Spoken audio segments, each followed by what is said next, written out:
Not too pleased. I read this book because I thought that I was getting a mermaid goddess tale. I did, but it left me nonplussed. I give this book 3 stars. What I liked. 1. Mermaids. I thought this would be a new type of mermaid adventure with elements of African mythology. Like a Mommy Wada. This story has parallels to The Little Mermaid and Skin of the Sea by Natasha Bowen. 2. The African mythology. Although this book lightly touches on African and Native American mythos, it didn't have as much as I would have liked. 3. Loyalty. All of the characters are extremely loyal to the protagonist, Yamaya, which she squanders and pees on. Kind of. I found myself being frustrated with Yamaya. Everyone believes in her and worships her, but she does nothing for them in return. People have died, been imprisoned, and returned to slavery. So, here is a synopsis. Yamaya is a mermaid floating around in the ocean. She is the last mermaid on Earth. She meets a fisherman and instantly falls in love.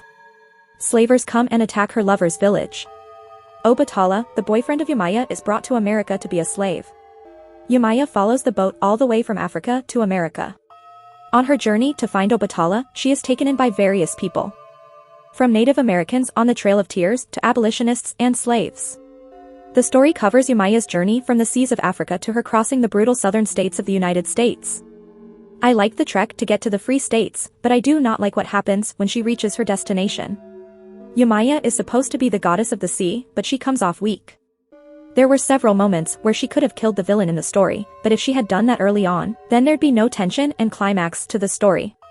Even at the end of the story, Yamaya did not strike the monstrous slave master down.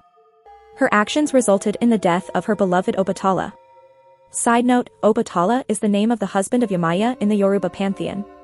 He is also the creator of human bodies. In this book, Obatala is just a regular guy. Yamaya has superhuman strength but is oftentimes reluctant to use it. That annoyed me so much.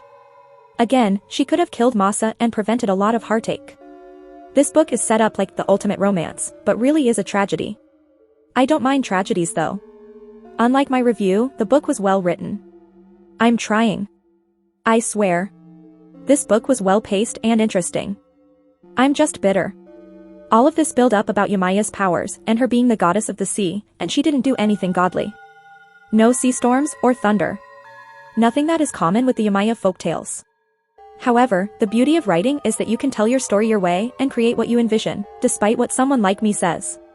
Overall, it was enjoyable. I'm just a harsh judge.